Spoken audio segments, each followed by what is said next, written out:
Today, we're diving into the art of liberating ourselves from the confines of limiting beliefs. Consider the elephant, a mighty beast capable of incredible feats, yet held in place by a mere thread. How does this paradox come to be? Well, it's a tale of conditioning. Picture a young elephant bound by ropes it couldn't break. In its infancy, it struggled against these restraints, but to no avail. Gradually, it resigned itself to its captivity, convinced that escape was futile. Thus, the belief in its own incapacity grew stronger than any physical tether. Lauren Weinstein found herself ensnared by similar beliefs. They ensnared her in dead-end jobs and toxic relationships. Yet she found a way to break free. How? By challenging her own thoughts. In her youth, Lauren exuded confidence and fearlessness, but over time, societal pressures transformed her boldness into timidity, her leadership into conformity, her courage into fear. Despite her parents' well-meaning interventions, many of us internalize these limiting beliefs. Lauren's mother, in her pursuit of perfection, inadvertently led her daughter astray, eroding her confidence and autonomy. Eventually, Lauren lost touch with her inner compass, doubting her own voice and abilities, fearing the specter of imperfection. Additionally, growing up in an emotionally charged household, Lauren mastered the art of silence to maintain harmony. She became adept at fading into the background.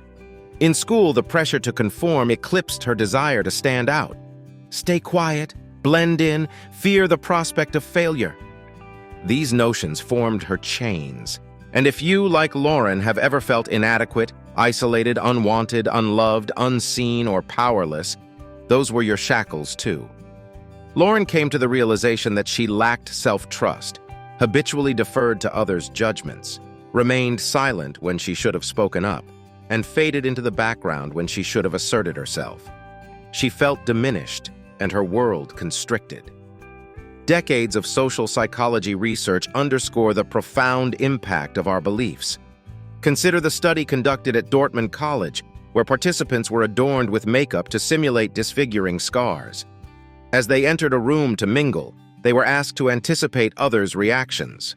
However, moments before their entrance, the researchers purportedly adjusted the makeup, effectively removing it entirely. Thus, the participants entered believing they bore visible scars. Upon their return, they reported stilted conversations, avoided eye contact, and an overall atmosphere of tension and discomfort, all stemming from their conviction that they bore disfigurements. Their perceptions shaped their reality. Other research echoes this phenomenon, subtly priming an Asian woman's ethnicity before a math test can enhance her performance, while priming her gender can have the opposite effect. Similarly, donning a white coat labeled as a doctor's garment can significantly improve performance on attention tests compared to when it's presented as a painter's smock. Our beliefs function as virtual reality goggles, shaping our perception of reality. Consider models plagued by insecurities about their appearance, or award-winning author Lydia Yuknovich declining readings due to feelings of unworthiness. Take Lauren's experience, for instance. She was involved with a guy, let's call him B, for a few weeks. They conversed daily until he embarked on a work trip, after which there was radio silence for 4 days. How would you interpret such behavior? What's the initial thought that springs to mind? Lauren consulted her friends, who proposed various theories. 1. B had found someone else. 2. He felt slighted for not being invited as her date to an upcoming wedding. 3. They had progressed too swiftly in the relationship. Perplexed, Lauren found herself at a loss, and their relationship eventually fizzled out. The reality?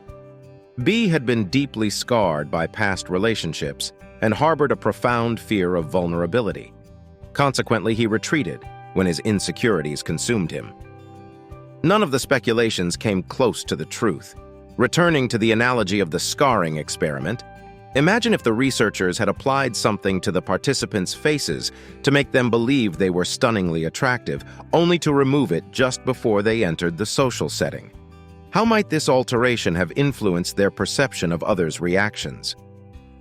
Upon recognizing her flawed beliefs, Lauren embarked on a transformative journey by enrolling in a design thinking bootcamp course.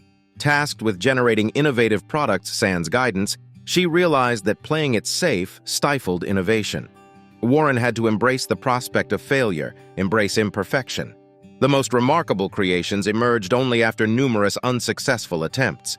Embracing this mindset, she felt liberated, reminiscent of her carefree days at age 6. As she shed the metaphorical virtual reality goggles of her old beliefs, a newfound sense of freedom enveloped her. This liberation prompted tangible changes. She declined a job offer from a law firm and began exploring avenues she previously deemed inaccessible. Though occasional fears of failure lingered and setbacks inevitably occurred, Lauren refused to succumb to them. While she still grappled with shackles, her objective was to gradually diminish their hold. To aid in this endeavor, she often reflected on a renowned experiment. In this experiment, teams of 4 were tasked with constructing the tallest freestanding structure using 20 sticks of spaghetti, a yard of string, some tape, and marshmallows within an 18-minute time frame, with the marshmallow atop the structure. This challenge was undertaken by business students, lawyers, and engineers worldwide. Can you guess which group consistently built the tallest towers? Kindergartners. Unlike the other groups fixated on discovering the correct solution, the 5-year-olds approached the task with an attitude of boundless curiosity, continually experimenting, gathering data, and reveling in the process. In the realm of childhood, the ethos revolves around "why not?" and "I can't yet, but how could I?" Lauren's aim is to prompt you to reassess what you've unquestioningly accepted thus far. Take a moment to recognize your own constraints. Share with us. What beliefs do you perceive as limiting? What do you believe is impeding your ability to lead a fulfilled life? The stage is yours.